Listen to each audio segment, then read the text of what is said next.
Welcome to On the Chain. This is Jeff here with co-host Chip. Chip. What is going on? What's I was going about on, to Jeff? say Simon, but what's happening, Chip?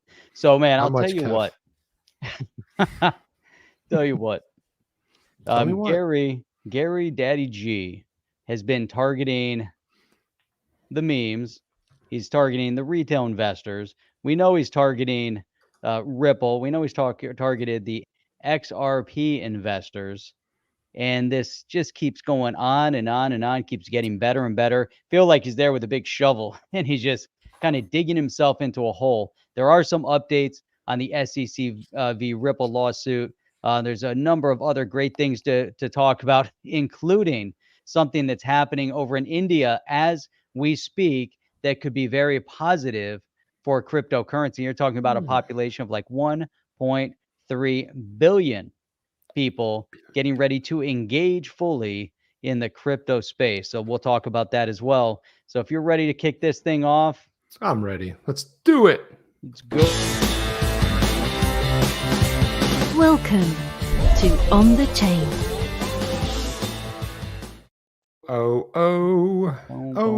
Oh. Yeah. Man, Titusville. Yeah. Who's Look in at that. Titusville? Someone's from Titusville. Drop the Titusville. city and the country and the Titusville state. in the house. Like That's Titusville. Like me grown. some Titusville. Man, Yeah, a little bit of Titusville. there you go. Drop your city and your And country. you've in got there. Am Some Diane people are all the coming in way from- from Beeville. Snowy I used to live in Aville, which was right next to Baldwin. it, and then I moved to Seville, and then I skipped right over Beeville. So All right. there you go. You missed it. It was on the I got on my the booch. way in. There I you can't go. booch. All right, so we got some good stuff to go over here. Look at that. Notifications are going out as planned, which is really, really cool. And Very cool. so Chip, where do you want to start? You know what? I'm kind of excited about what's going on over in India. I know people Yeah. probably are like, let's talk about the SEC, let's talk about all those things. Let's But do it. this what's going on over in India right now is really important in terms of the direction that we're starting to see, not just India going, but how many other countries that have been a little bit antagonistic to cryptocurrency. And India is an interesting test case, mainly because of all of the um, confusion that they've had over in India. And obviously confusion, we mean, well, they said it was okay, then they pulled it back, then they said it was okay, then they tried to get rid of all the exchanges, and it made it really just creating a lot of turmoil over in that space. Now, Chip, there's two proposals that they've now put out that are being discussed. One of them is, and this is discussed right now by the finance minister, a proposal based off of the February 1st annual budget. So the first proposal is a 30% tax on any income from the transfer of digital assets. No deductions are going to be allowed on it. And it says losses incurred from such transactions could not be set off against any other income. And then the other part of that proposal is a proposal for a 1% tax that's deducted at the source on any payments that are related to the transfer of those digital assets. Now, there's Want to toss two it on the things on the screen? table there. No. I forgot to plug in this monitor over here, so I was gonna pop it up, and I can't get it over there. So I'm trying to figure out why it wasn't on, and now I realize it's not plugged in. So it's not up on the screen. But Chip, what are your thoughts on that? Just looking at it from that perspective, we kind of go from a million miles out. We're gonna zoom in, 30% tax on the movement on the profit of crypto, and if you do a transaction, you're in an acquisition, you're gonna pay 1%. It sounds good on paper. I'll be honest with you. That sounds very good on paper, but I don't know. Kind of as a man. starting point. I mean, do you want to pay 30% flat kind of on your gains? Is that any different than in the US? I mean, the US, I don't know. you're I think the problem I have with it is that's where it starts, right? And so the what is question is, going does it on? go up from there or does it go down? Does it That is get acting better really once strange. they accept it? Or are they kind of giving it? So Chip, the way I'm looking at this is that it's both good and bad. One, it's good because it's giving a lot of conversation, discussion to this idea of legitimizing cryptocurrency in India. On the other side, you think 30%, is that just a hefty tax? I'm not sure exactly what the actual income tax rates are over in India, but I mean, look, it 30%. starts at 30, and then the next time it's up to 40, then it's like 50, then it's like, it seems a little bit high to me. Should be lower. I mean, 15%, 15 to 20 tops is what it should be, but I don't know what's going on with my screen Right tonight. now, the typical income tax rate over in India, depending on what your INR earnings are, can be anywhere from 20% upwards to maybe around 34%. Jeff, some weird things going on tonight. This StreamYard's doing something very weird. What is it? Do you see? Or you see it? Does it look normal to you? Yeah. Okay, because on my side it looks all orange. Oh, that's weird. But for you, it looks normal. It's orange. Yeah, it looked perfectly normal. Okay, Normal. good deal. Yeah. All right. So let me throw that up there then. Throw it up. That's not it. That's the wrong screen, man. What the? For some reason, in this screen right here, it's showing up as orange. I don't know why. Well, throw it up. It's not orange on this side. All right, good. It doesn't matter. Everything looks good over there? Yeah, it's perfect. All right. There you go. Yeah. So there you go. So, I think, man, yeah. So losses you can't from set it off. such transactions could not be set off against other income. Yeah. So you can't write it off. If you scroll down a little bit, it gets a little bit more. Here we go. A little bit. And those are really the two key points. That 30%.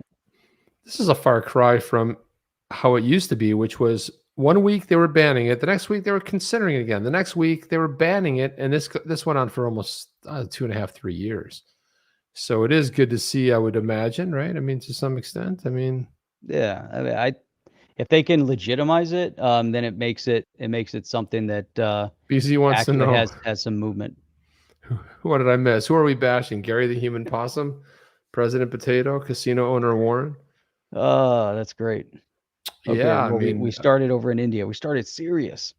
Yeah, we went off serious for a second here. Hey, Chip, I think you've converted somebody over to an iPhone. All that talk of the Apple AR is saying, I just activated my first iPhone chip. Right there. There is the star of the chat tonight. Bam, AR. I love it. I love it. Let me know how you like it. And if you don't like it, keep it to yourself. Yep. So here we go. So now we've got, hydroponics. Alan is saying, nice to hear. Russia is not going to ban crypto, but they're going to allow banks to sell it. So here we go. India. Wait a minute. Russia. Wait a minute, though. They were never going to ban it. This was the central bank coming out saying they were going to ban it because it threatens their very existence. Third party, unknown system built upon debt. They want to keep that gravy train going as long as they can. Crypto is a direct threat to that.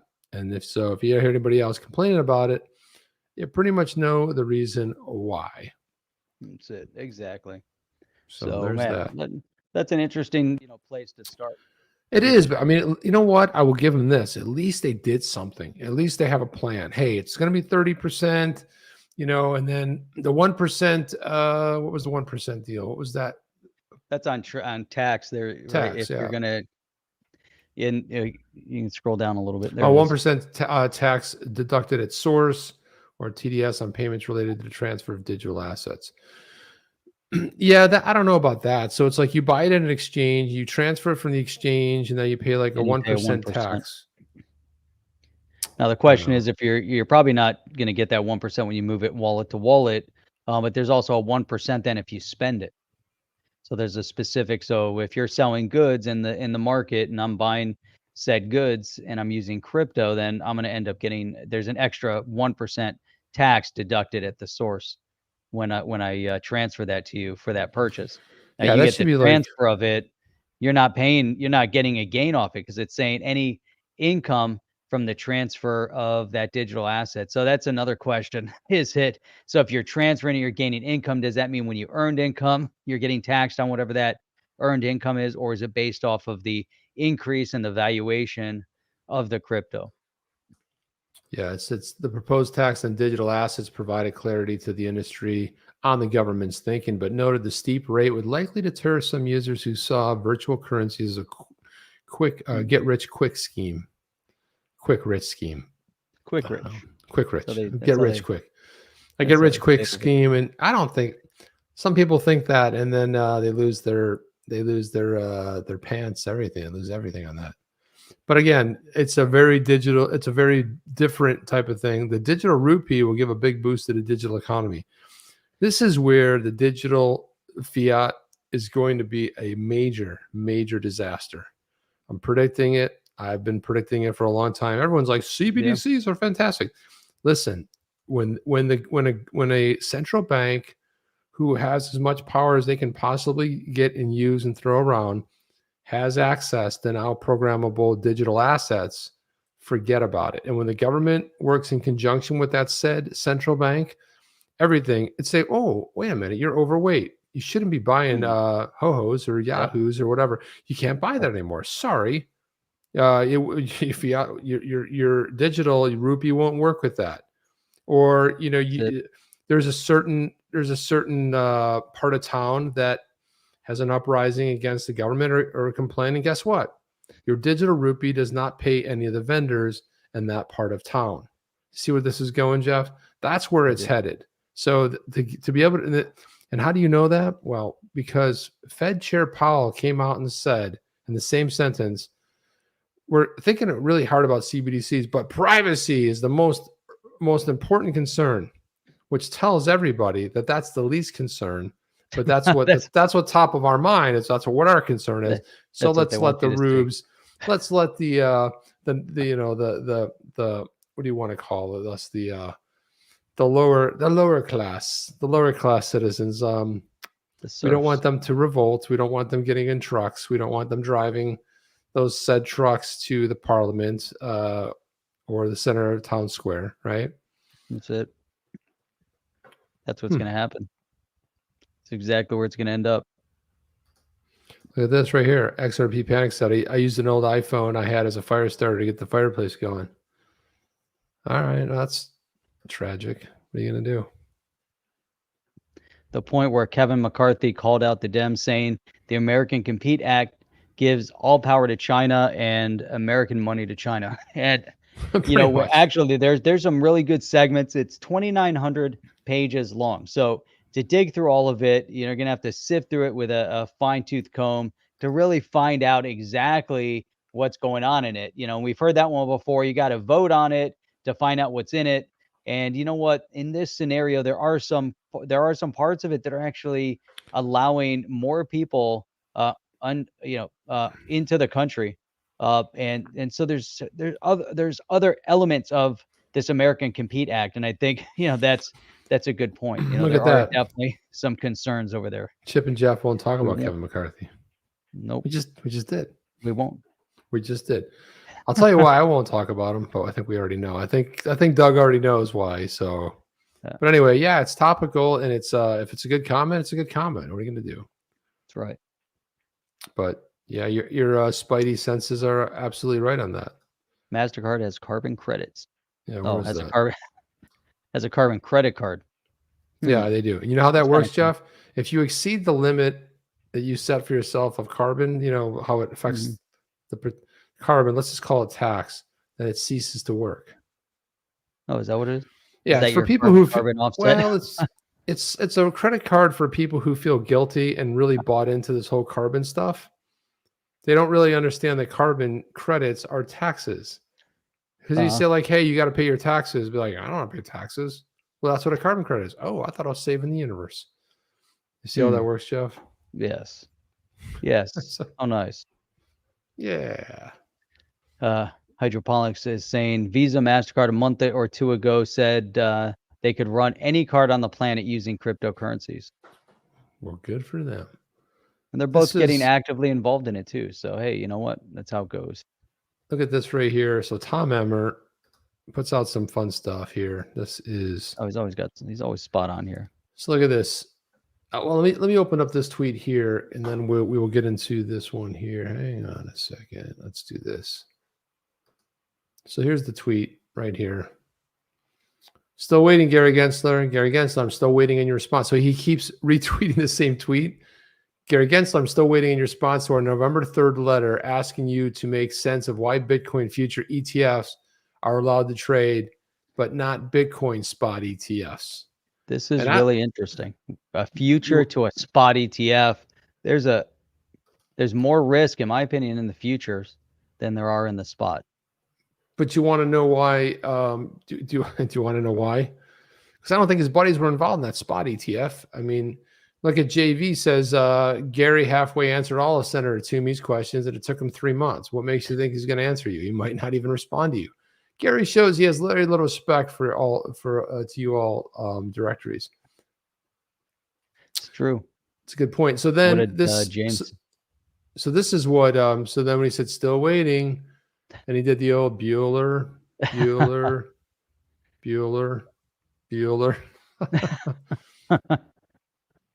Yeah, that's fantastic. So that's great.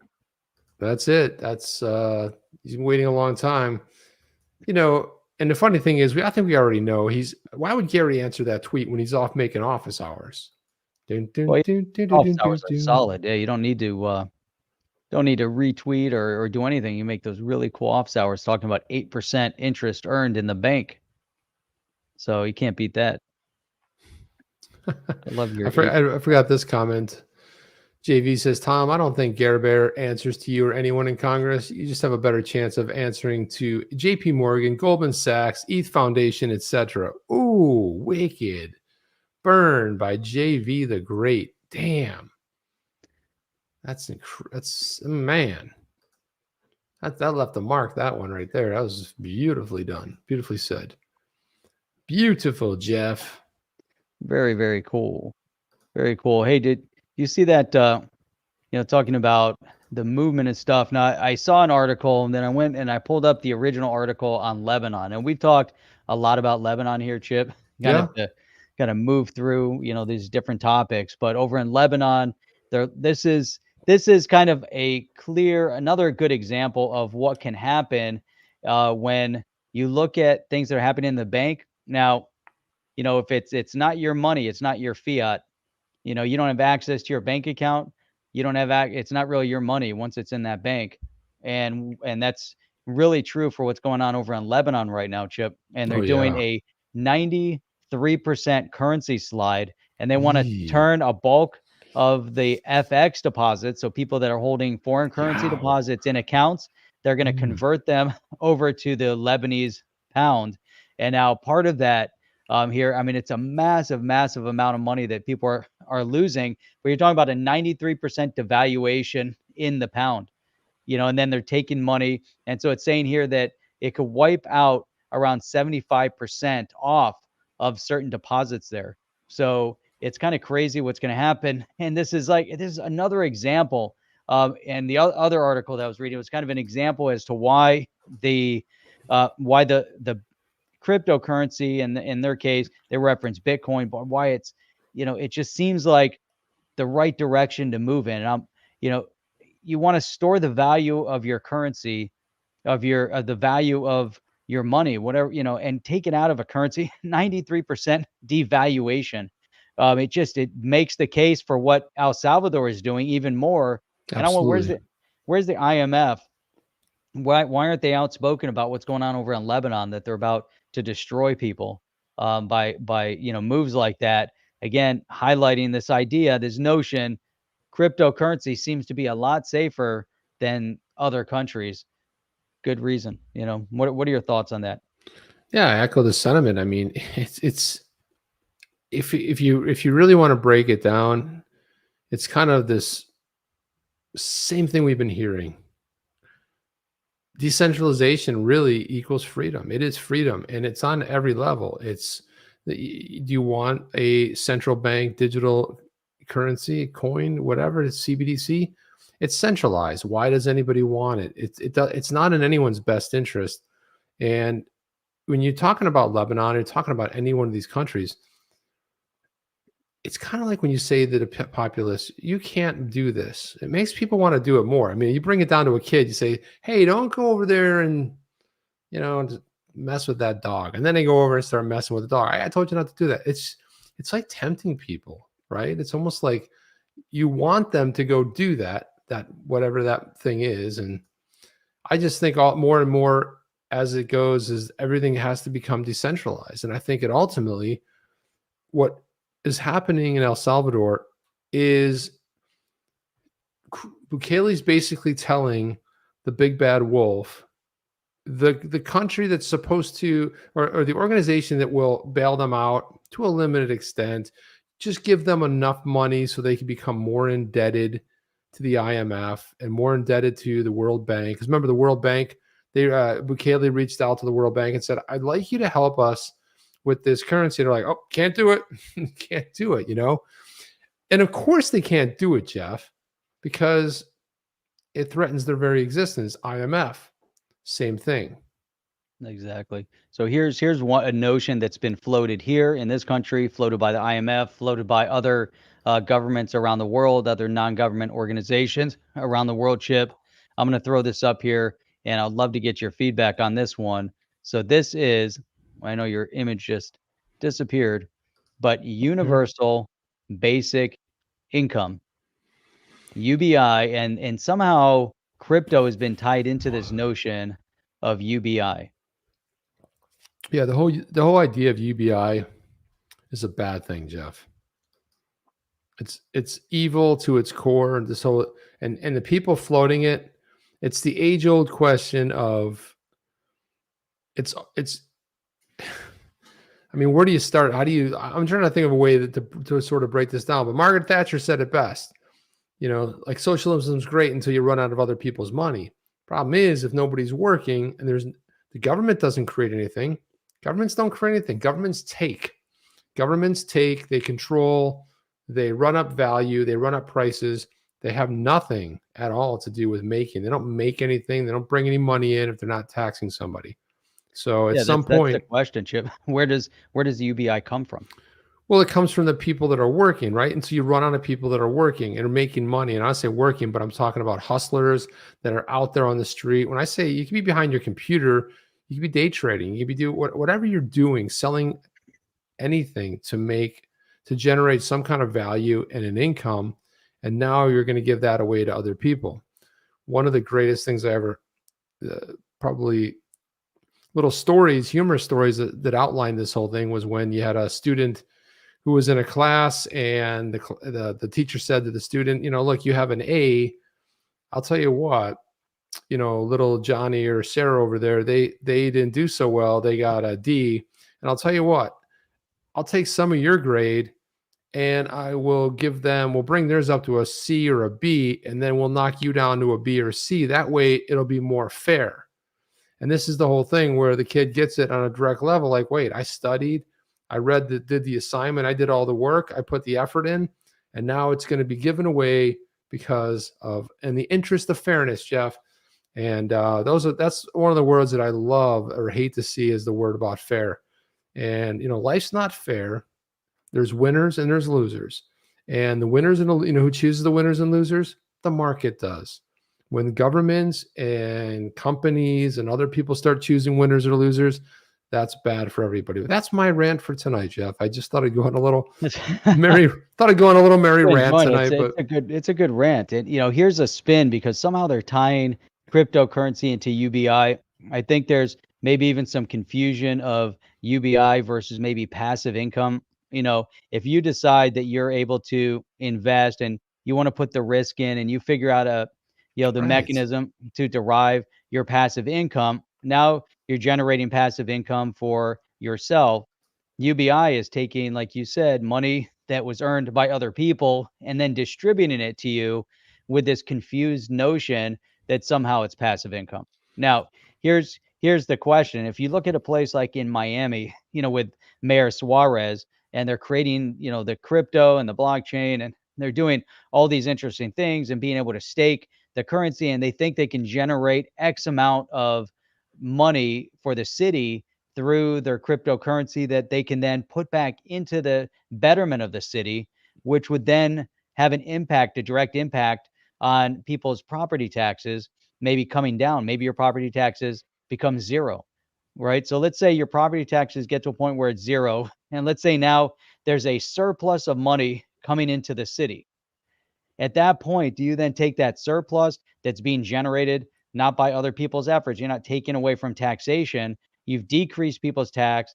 Now you have a surplus. Is it okay at that point? Is it fair to then distribute that surplus, to people that's being generated through crypto?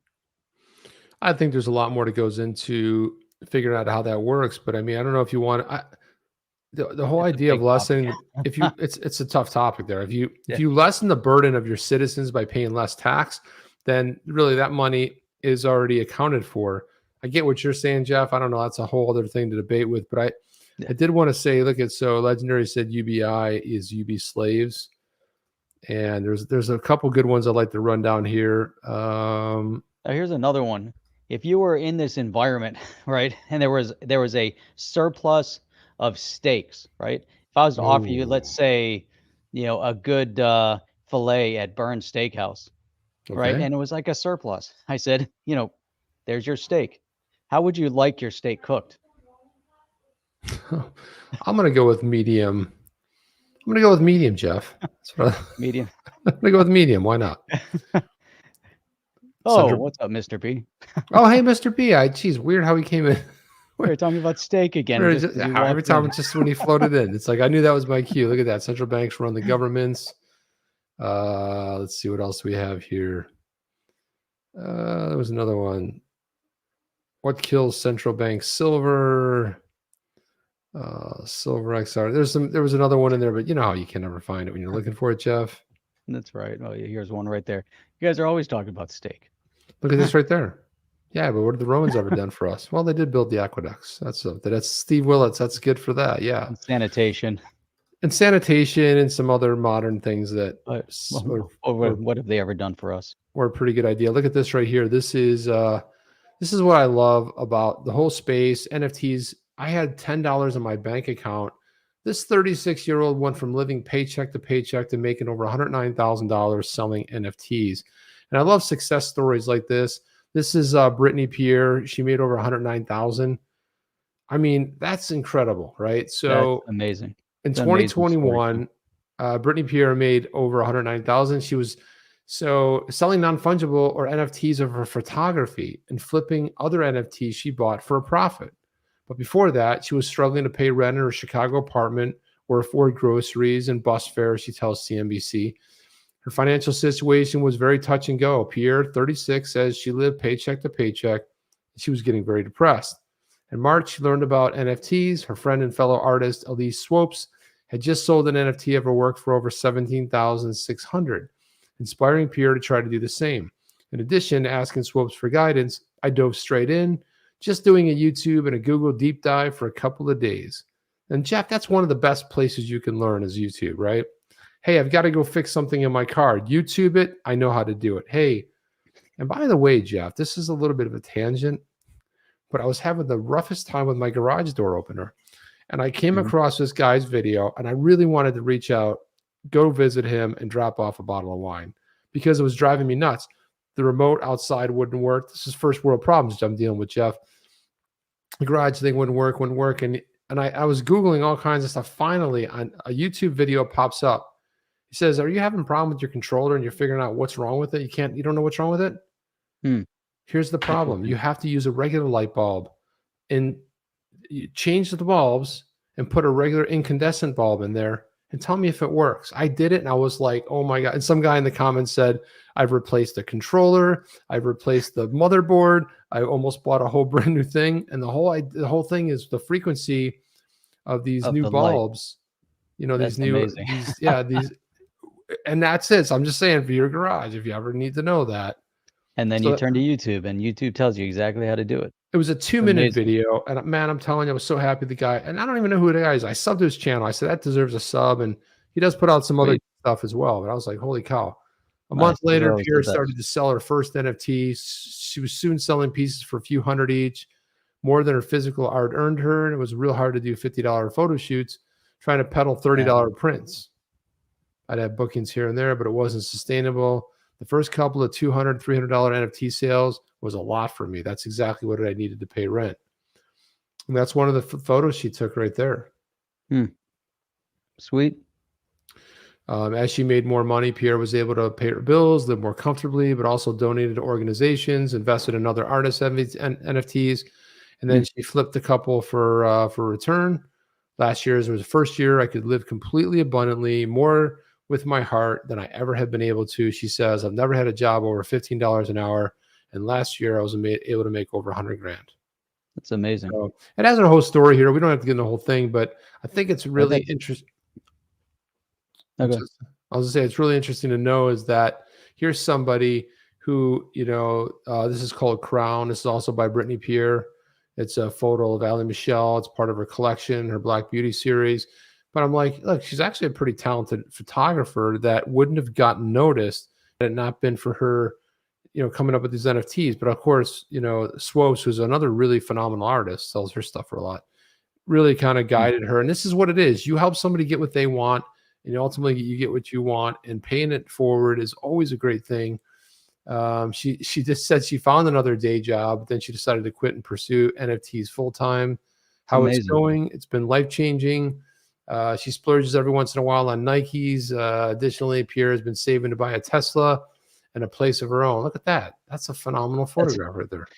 That's amazing. I mean, you think about how this is changing people's lives, and here she's engaging, not just, via an online platform, but via a blockchain, via a crypto platform, being able to sell her art. And, it really is astonishing because when you walk through the halls of Congress and you just hear the echo, you don't even hear crickets, just the echo of your footsteps as you walk across the marble floors, and and that's what you get, and then you get, Gary Gensler, who's, obviously trapped in his living room. He never leaves his living room, so he doesn't get out, doesn't get to see the benefit. But there's so many of these naysayers up there that are saying, oh, yeah, how bad crypto is used for a nefarious purpose. And we're seeing examples on a global scale, obviously this here in the US, but on a global scale, of how people have changed their entire existence with a cryptocurrency. And here's an example. There she is with NFTs, selling her artwork, doing what's passionate, and taking responsibility, and being able to benefit from her passion, which is extremely important. Well, Jeff, look at this. Now, the next time Congress wants to talk about NFTs or crypto, instead of pulling up those completely useless professors or people in academia, why don't you pull up these two beautiful women? Yeah. This 29-year-old launched a business to support Black NFT artists, and it made $140,000 in 10 months. I see it as a way to rebalance power. So here you go right here is Iris Nevins and her team launched NFT studio, Oomba Daima, and its brand Black NFT art in February. This is incredible. These kind of stories. And meanwhile, these are just regular people, Jeff. These aren't like, superstars. I mean, they're on their way to superstardom, but that's not how it started out for them. And this is what crypto is great, because it sort of gives that launching pad, especially to artists and people that are doing stuff. She said in 2021, Iris Nevins, longtime art collector, officially dedicated her career to uplifting artists. She originally planned an online store for artists to sell their work, along with her co-founder, Amar Desire, but she learned about NFTs, and in 2020, the technology would be a much more profound way to help artists. It's incredible. So they launched the studio really called Oomba Daima. I'm saying that right. Promotes artists, educates people about Web3. And this is why Web3 is so important, because Web3 will reward the people that actually do the work. And I've got there's another story in here about NFTs too, about how when you go back to Marvel, the comics, some of the original illustrators and creators were not properly getting compensated. There's a very famous case where Stan Lee had to sue in 2002 to saying he wasn't getting his royalties. And some of the other famous artists too, unfortunately, they're all long gone, but the estates are now battling. Imagine you have to have a legal battle to say, give me what is due to me. And this is where Web3 is changing that, because if you sell an NFT, and let's say either one of these artists sells an NFT for, let's say, I don't know, $10,000. Well, they get a 15% royalty the next time that flips over again. So if it flips over for 100,000, they're going to make money on. They make 15K. And I think this is really, really where it's headed. And this is it right here. Here's the NFT studio. There's their brands. But all of this came from and evolved out of the whole idea of the cryptocurrency, expanded to non-fungible tokens. And this is who we need to see pulled in front of Congress, tell their story, tell how they were nurturing their creativity and help. And you look at both of these stories, they're both helping other people. One, in a sense, with a studio that embraces Black artists, the other one buying other NFTs, giving back to the community and helping other people succeed. So that's it. I just think that this is the kind of stuff we need to see, Jeff. We definitely need to see it. We talked about what goes on in, Latin America. We're talking about what's going on in El Salvador with the departure from, getting, beat up on by the IMF. They want them to get back in line and bow down to the almighty IMF because, obviously they know everything. And, we see things that are going and orchestrating over in Africa and a lot of the developing nations. We talked about India trying to get their act together. And then right here at home, when we see stories like this, it's really uplifting, because these are, it's now we're seeing that this is a mode of allowing people an opportunity to change their entire existence. So there's a, young woman that's making $15 an hour max and, changed everything by doing a little bit of research on her own and figuring out, hey, how can I take advantage of a talent, which in her case is photography, and she was good at it, and monetize it. And, trying to go through all the traditional, let's call them brick and mortar, opportunities isn't going to cut it. And, it's very, cliquish in those environments. It's kind of a, who's who, how do who do you know that's going to get you there? And it's going to be a very, very tough road. If you've seen artists, going to the traditional galleries and whatnot, it's just, that's why they call them starving artists.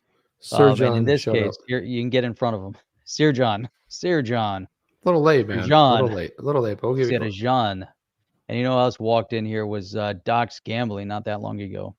Well, it's good to Just see. Having to stumble in here a little bit. So late. Check this out. Crypto G says, Joe Lubin likes LSD on a steak. And oh yeah, I've got that.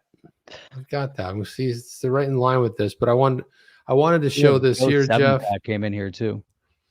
So this was tweeted out by @TheTruthXRP, and what he says here, whoever it is, says, zoom in a little bit.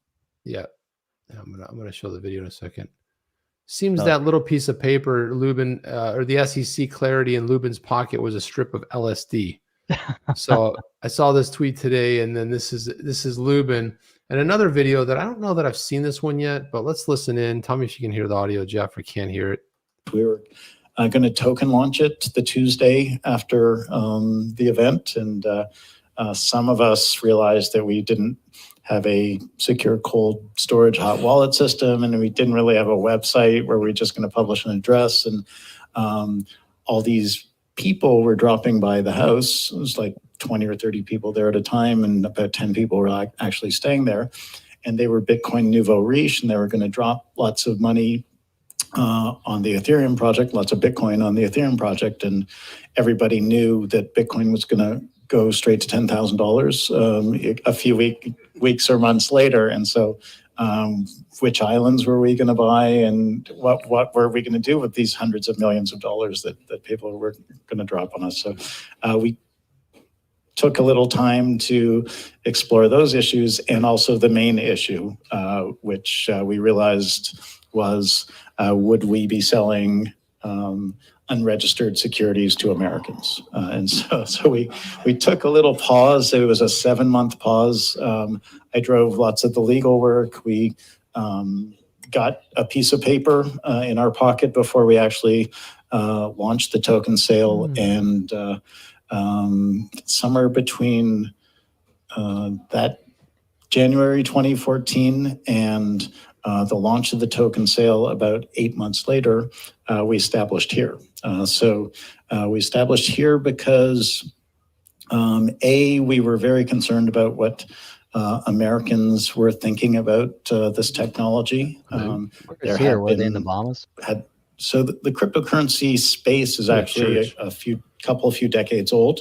The decentralized cryptocurrency space it only dates back to Bitcoin, but there were other attempts, and they didn't end well for some of those people, and there were much more intentionally illegal things that didn't end well for other people. But we were worried that we might get lumped in with that.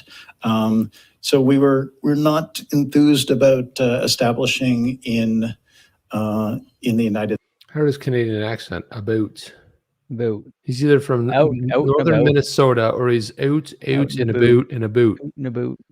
Out and about and about. So I didn't know he's Canadian. So look at this right here. He says we're thinking about this technology. There have been so the cryptocurrency space is actually a few decades old. Did you know that, Jeff? That the cryptocurrency space is a few decades old? I did not. That's kind of an interesting point. A few decades. So we're talking what, 2, 3, maybe 30 years, maybe 30 years ago. So it puts us in the 90s. Yeah. So did you know that, Jeff? It's at least going back to the 90s. Now he clarifies it by saying this. The decentralized cryptocurrency space it only dates back to Bitcoin. But so now I'm understanding why that LSD might be. So he had a piece of paper. They got a piece of paper. What he was saying and alluding to, the way I heard it, Jeff, was we got the piece of paper. In other words, we got the go-ahead. We got something. We had the piece of paper that was allowing us to move forward, something along those lines, right? Yeah, and here's a good summary. The one part that you forgot before break the law, when people were dumping hundreds of millions on us and there was a problem, then break the law, tell the world, buy an island, disappear. Pretty much, yeah. Somehow break the law, tell the world, somehow get support from some government officials and keep going. So there you go. Well, not only that, but he also told people that you can purchase it anonymously by using a anonymous Gmail account. And suppose you want to buy several, and you could use several Gmail accounts to purchase. Set up all these free Gmail accounts. I was like, you can set up a bunch of them, and that way you can be anonymous and you could not be recognized as a whale. There's Doug. Of course, he's been around since the 60s. At least the 60s, man. Come on. Come on now. Jeff, he gives us bald guys a bad name. Damn right he does. See that? Him and Gary Gensler. Gary needs to shave the rest of his head. So, Jeff, another NFT. I don't know why I'm NFT crazy tonight. But, NFT crazed today. Crazed tonight. I'm just really digging the whole NFT thing. But look at this. Another cool story. Doug, when the first computer came out, military, NSA, David Schwartz, patents. That's right. That's right, Dougie. That's how it works. Check this out. Top secret Julian Assange and PAC NFT collaboration is WikiLeaked. Details about the contents and ideas of the censored collection, which is what it's called, have not been revealed, says DAP Radar. So, and I love this project because, again, this demonstrates creativity and an awareness and a way to, and there's actually the whole idea behind this project fits beautifully in with who Julian Assange is. So it says that this NFT project from beleaguered WikiLeaks founder Julian Assange and synonymous digital artist PAC, who is an amazing artist. No one knows what PAC is or who it looks like or anything. Set to drop next week. Assange has been confined in a London prison since April of 2019, but he's been in hiding way longer than that. His asylum status in the Ecuadorian embassy was terminated. His legal team currently fighting extradition. The project with PAC would generate a whopping, look at this, Jeff, $91 million last year on Nifty Gateway from his project dubbed The Merge. Yeah, there you go. It's set to come out on Monday, coinciding with the deadline. This right here, this is some kind of sorcery or magic or something along the lines of that. It's a combination of both. Yeah, so this is one of the biggest NFTs. I think this is one of the sales. I gotta see if they have CryptoPunks. Larva Labs, and there's Bored Ape Yacht Clubs. And then I didn't know they were on Rolling Stone. Jeff, how about that? Then Beeple's Phenomenus won. And then you had the Axie Affinity, Sky Mavis won. Remember the Top Shots? Top Shots, I think, got burned out, didn't they? The V Friends from Gary Vaynerchuk, better known as Gary V. Yeah, Fluff World. So yeah, there were a lot of them out there. There's so many of them. Just they kind of they're like Beanie Babies. There's so many of them, and RFTK Studios, and that was another good one. I thought that one was really cool. Oh yeah, that was a good one. Yeah, that was another good one. There it is, Pack Nifty Gateway. So with a total artwork value sold to $320 million across 66,000 pieces, according to data by CryptoArt. Oh. And then if we go back to this article here, this is Pack. He said, censored remind me of why I designed the open edition mechanism in the first place to reach. And and then he put this out, censored's a collaboration with Julian Assange. It's about you, consists of two parts. A dynamic 1/1 and a dynamic open edition for all of you to participate. It'll be here on February 7th. I don't know if that's it or not, but judging from his prior works, I don't know if this is 1,000. Collaboration makes a lot of sense. Pack's among the most revolutionary artists of the day. At the same time, Assange aims to shine a light on international affairs, political problems through WikiLeaks. He's not the first WikiLeaks NFT.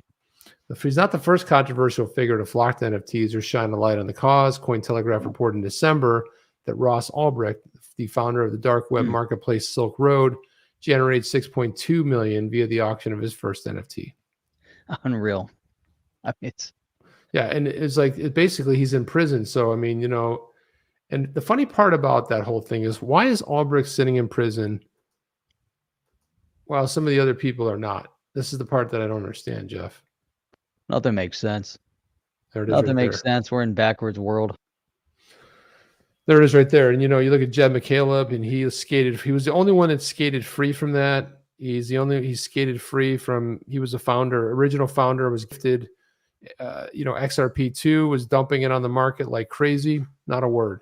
Skated by that. And so, if you were a conspiracy guy, and I'm not saying I am, but then you would say, like, well, that's weird.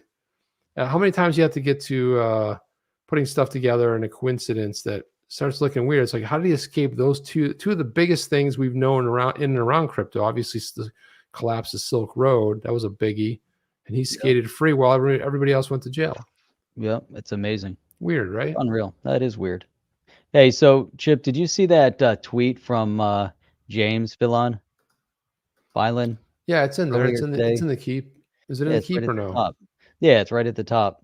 And in this case, so it looks like there's a little bit of movement going on in the case, in the SECV Ripple case. And here, the court denies Ripple's request to seal legal memos provided to Chris Larsen and briefing associated with those memos, and grants Ripple's request to file surreply to the SEC's motion to strike the fair notice defense. Whoa. But apparently there's some prolonged due dates here. So is there more to this? Let's see. Oh, proposed redactions to the documents, the Ripple defendants February initially. Yeah, okay, that's coming up pretty quick then. Let's see what this is all about, Jeff. Holy cow, there it is. What is this? It's Dropbox. I'm trying to zoom in on this. Zoom. I can let you zoom. It's actually going the opposite way, which is weird. I see that. I was like, well, what? Man, want to get further away. There it is, right there. Okay, you gotta use. You can make it. Yeah, the browser I was going up and it was going down. I was going down. It was going up. What the hell? Yeah. So defendant Triple Lab, Brad Garlinghouse, Chris Larsen seek an order sealing from public access certain documents submitted in connection with 3 pending motions.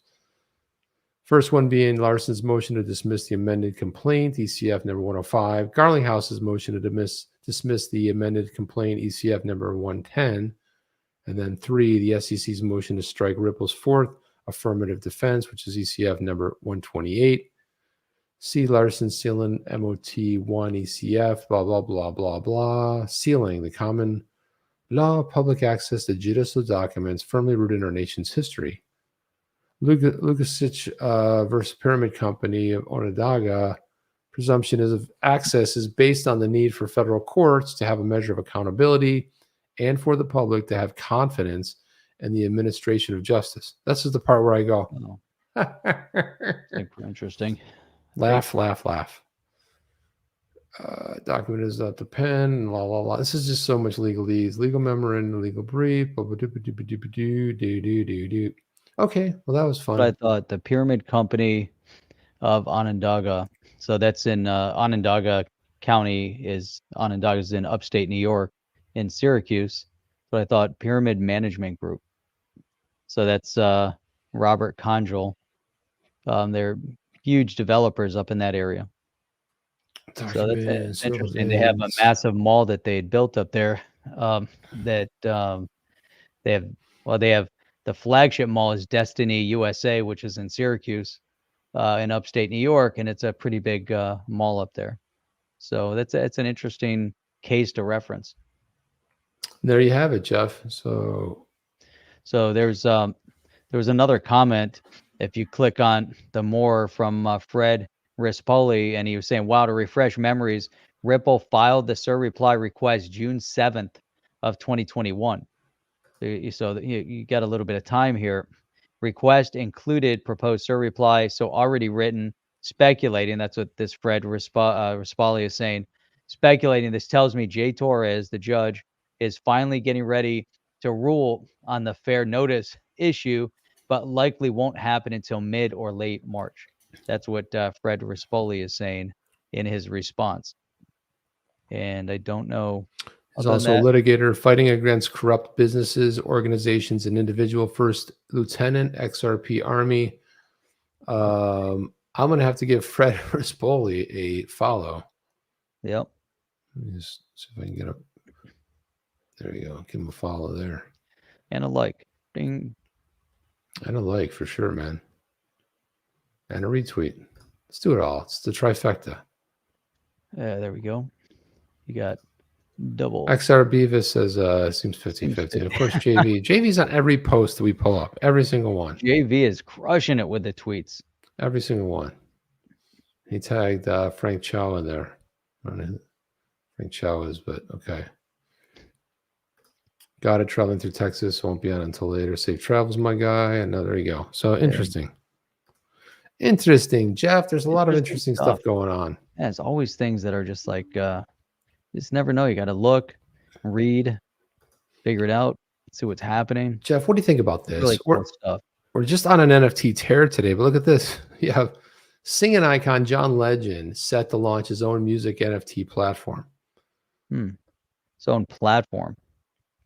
Yes. So OurSong, is it going to be a music-based NFT? What is it going to be exactly? I don't know. Isn't that like wasn't OurSong? Wasn't that a Elton John song? Rooms. Yeah, I mean, hey, it could be great. It could be amazing. OurSong allows users to create NFTs called vibes. See, that's cool when you call it something cool, but it's an NFT. I like that. The vibe. Yeah. Monetize super fan communities through access to private chat rooms on released music. And this is where the real big money is, because cool.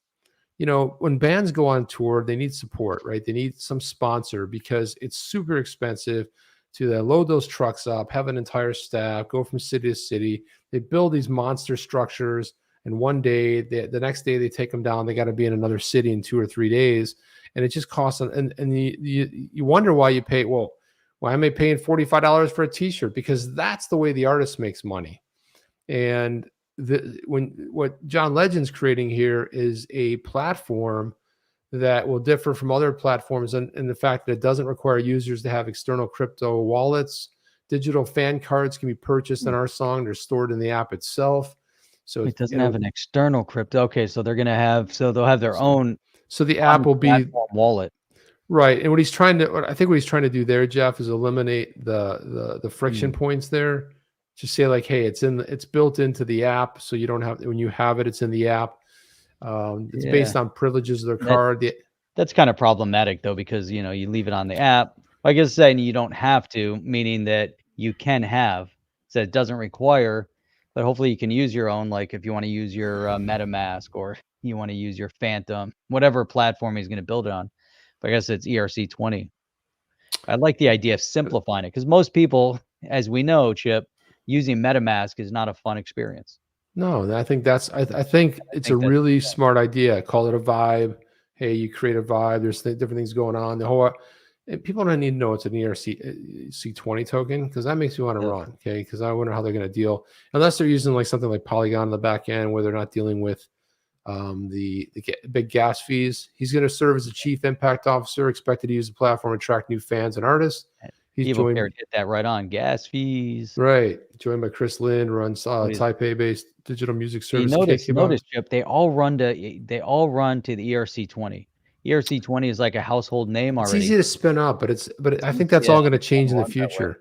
You know, with the advent of Avalanche and Polkadot, I just think these other there's other chains that are going to be far probably superior.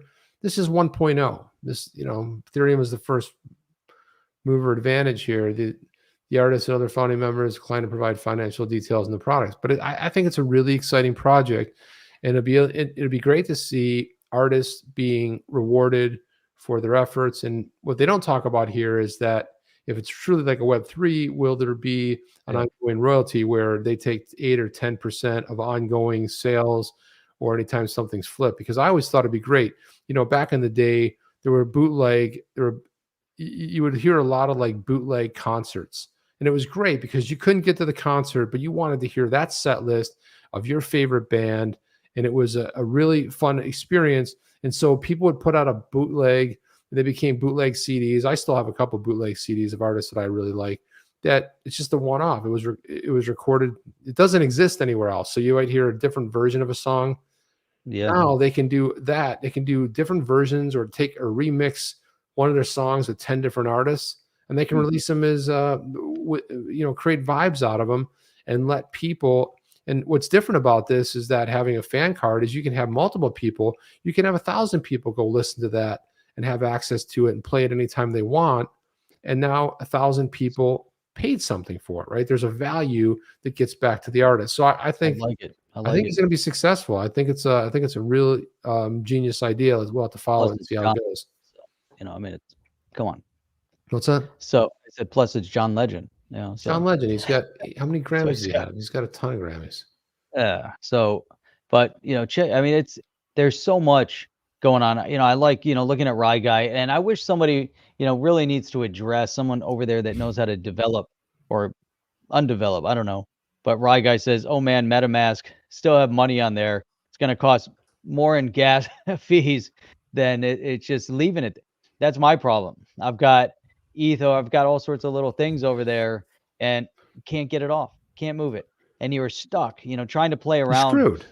Yeah. And trying to play around in some of these games and stuff, trying to experiment with them. And, we talked about this before. I was trying to get my son into some of these games, and I moved all sorts of money onto MetaMask and Phantom, move all these different wallets. Now it's just stuck because I can't get it off. Too expensive. Sorry, Jeff. Wah, wah, wah. Yeah, that's basically it. Jeff, I'm wondering. Open it up and look at it. Like, look how cool it looks on. So MetaMask. just a question to the OTC family. If anyone is single out there, check this out, Jeff. I want to see what you think about this. Owning cryptocurrency may make you more desirable on the dating scene, a study finds. In the wake of the pandemic, singles are looking for a partner with a good financial standing. That doesn't mean having money in the bank. These days, it's your investment in digital currencies that can set you apart. You got to be in the know. Did you see that, Jeff? The Valentine's Day approaching, single men and women are setting their sights on a partner who's not just financially stable, savvy, especially when it comes to digital currencies. To that point, 33% of Americans say they'd be more likely to go on a date with someone who mentioned crypto assets in their online dating profile. It's like, nope. Oh, crypto. Crypto. Hang on Gold a second. mine. Hey now. NFTs. Gold hey mine. now. NFT. Yeah. NFT. Hey now. Hey now. Chain. So I don't know. I thought that was an interesting story. But anyway, Jeff. Connect. Anyway, it's we are going into our 300th episode next week.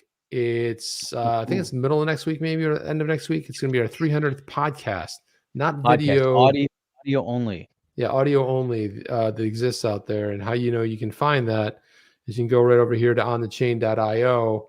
And if you scroll down right here, these are all the different places you can see. Check it If out. you want to go on Apple Google, Podcasts, you can open that up. You want to go Spotify. watch us on YouTube, or this is our other standard channel right here is On the Chain. Oh, yeah, you can go watch that. Check that out.